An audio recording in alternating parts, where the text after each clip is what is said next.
공직 후보자의 선서를 받도록 하겠습니다. 후보자께서는 발언대로 나오셔서 오른손을 들어 선서해 주시고 선서가 끝난 후 서명한 선서문을 위원장에게 직접 제출해 주시기 바랍니다.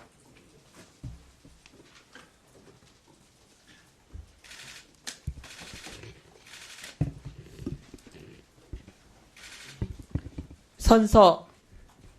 공직 후보자인 본인은 양심에 따라 숨김과 보탬이 없이 사실 그대로 말할 것을 맹서합니다.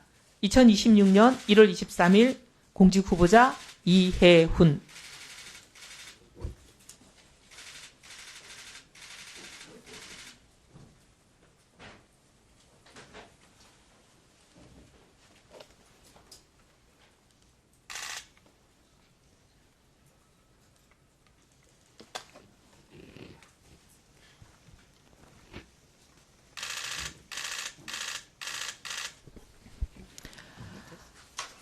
존경하는 이미자 위원장님, 그리고 재정경제기획위원회 위원님 여러분, 저는 오늘 기획예산처 장관 후보자로서 막중한 책임감을 가지고 이 자리에 섰습니다. 먼저 청문회를 준비하시느라 애써주신 위원장님과 위원님 여러분께 깊은 감사의 말씀을 드립니다. 기획예산처 장관 후보자에 지명된 이후 저의 부족함에 대한 여러 지적이 있었습니다. 먼저 존경하는 국민들께 심려를 끼쳐 송구합니다.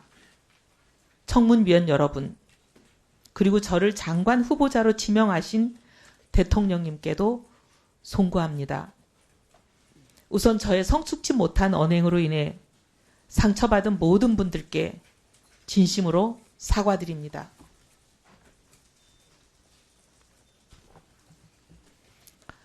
정책에 대한 집념과 결과로만 증명하겠다는 성과에 매몰된 외눈박이로 살아오면서 저와 함께했던 소중한 동료들에게 상처를 드린 점을 제대로 보지 못했습니다.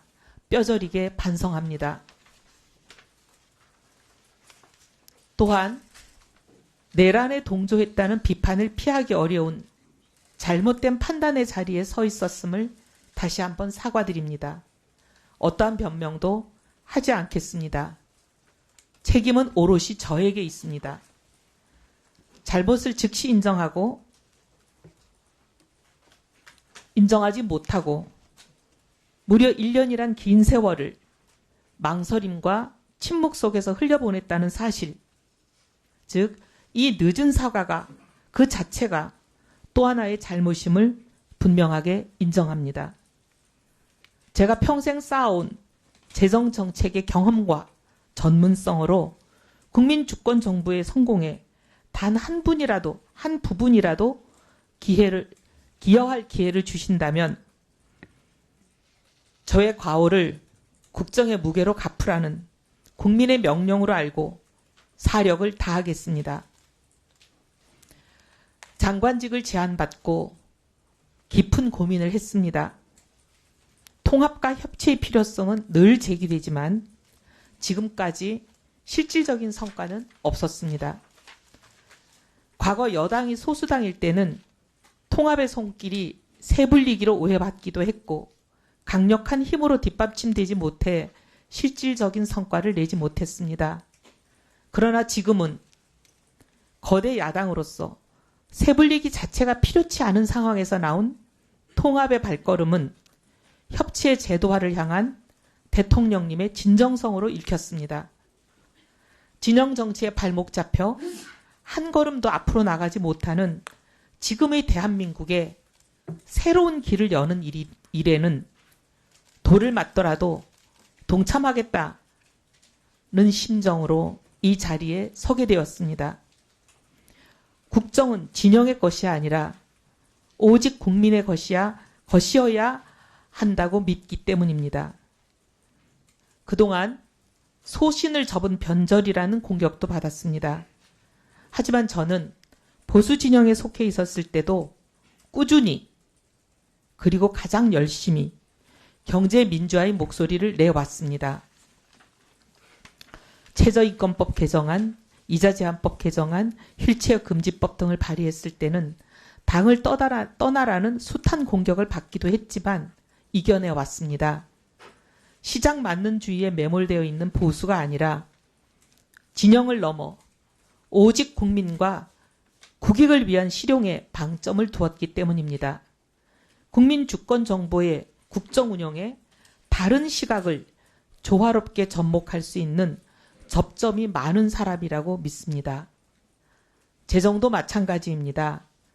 4분기 연속 0%대 성장을 기록하다가 겨우 경기 회복세의 기로에 선 이 시점에 잠재 성장률을 반등시키고 양극화와 K자형 회복을 완화하기 위해서는 재정의 적극적인 역할이 필요하기에 재정의 생산성과 재정의 지속 가능성에 대한 주의와 관심 또한 그 어느 때보다 중요합니다. 그동안 지출 효율화를 일관되게 주장해온 사람으로서 중복은 걷어내고 누수는 막아내는 일에 성과를 낼 준비가 되어 있습니다. 재정이 필요한 시점에 제 역할을 충실히 하면서도 데이터와 성과 분석에 기반한 재정 운영을 통해서 예산의 효율성을 극대화하는 똑똑한 재정을 하자는 것이 저의 일관된 지론입니다. 국책연구소에서 재정과 복지를 담당했던 6년간의 경험과 국회에서 재정기획위원회와 예결위를 담당한 12년간의 경험을 오롯이 쏟아붓겠습니다. 지금 국가재정과 예산 운영은 과거와는 전혀 다른 차원의 전략과 역할을 요구받고 있습니다.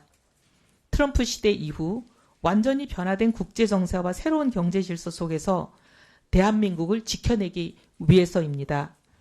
대한민국 경제는 단기적으로는 고환율과 높은 체감 물가라는 이중고를 안고 있고 중장기적으로는 회색 코뿔소라고 불리는 5대 위기 요인에 직면해 있습니다. 인구위기, 기후위기, AI 산업기술의 대격변, 양극화, 지역소멸, 어느 하나 소홀히 할 수 없는 성장 잠재력의 저해 요인들입니다. 중장기적 관점에서 멀리 보고 국가의 미래를 계획하고 예산을 그 계획에 연계시킴으로써 국가 미래 계획의 실현 가능성을 높이겠다는 것이 기획예산처의 출범 이유입니다. 즉 예산을 국가 비전을 실현하는 수단으로 정책 우선순위를 조정하는 도구로 성과 중심의 관리 수단으로 전환하는 임무를 저의 마지막 소명으로 알고 다음 4가지 과업에 저의 모든 역량을 쏟아붓겠습니다. 첫째, 미래 사대를 위한 중장기 발전 전략을 수립하겠습니다. 새로운 성장 패러다임을 제시하겠습니다. 도출된 과제들이 계획대로 실행되어 국민들에게 그 성과를 체감하실 수 있도록 예산과도 긴밀하게 연계하겠습니다. 둘째, 성장과 복지의 동시 달성을 위해 지속 가능한 성장 기반을 확립함으로써 기본권이 보장되는 공동체 실현을 뒷받침하겠습니다. 성장과 복지는 상충되는 목표가 아니라 함께 갈 수밖에 없고 함께 가야 한다는 소신으로 사회 안전망을 촘촘히 재정비하겠습니다. 특히 AI 대전환의 시기를 맞아 성장의 과실이 한쪽에 치우치지 않고 모든 국민들께 골고루 분배될 수 있는 새로운 복지 패러다임에 대해서도 깊이 고민하겠습니다. 셋째, 재정을 성장의 마중물로 삼고 동시에 재정의 지속 가능성도 확보하는 선순환 구조를 구축하겠습니다. 유사 사업, 중복 사업을 정비하고 의무 지출, 경직성 지출 등등을 재구조화하는 재정 혁신을 선도하는 것이 기획예산처의 존재 이유입니다. 고강도 재정 혁신을 통해 마련한 재원을 인공지능과 첨단 전략 산업 등 국가의 생존이 걸린 핵심 분야에 집중 투입하여 경제의 대도약의 발판을 마련하겠습니다. 넷째, 국민이 주인이 되는 열린 재정을 실현하겠습니다. 참여와 소통의 재정을 열어가겠습니다. 이를 위해서 국가 예산의 편성부터 집행, 평가, 결산에 이르는 전 과정에 실질적인 국민 참여를 보장하고 재정 정보를 투명하게 공개하겠습니다. 또한 국민의 대표인 국회를 국전의 동반자로 모시겠습니다. 존경하는 위원장님 그리고 위원 여러분, 저는 오늘 제 역량과 자질에 대해 국민 여러분의 눈높이에서 엄중히 검증받겠습니다. 저에 대한 비판은 겸허히 수용하고 또 뼈저리게 반성하겠습니다. 하지만 저에게 국가를 위해 일할 마지막 기회가 주어진다면 그 비판을 국민께서 체감하실 수 있는 성과로 돌려드리겠습니다. 여러 현안에 대한 저희 생각은 위원님들의 질의에 대한 답변을 통해 상세히 소명드리겠습니다. 감사합니다. 네, 수고하셨습니다.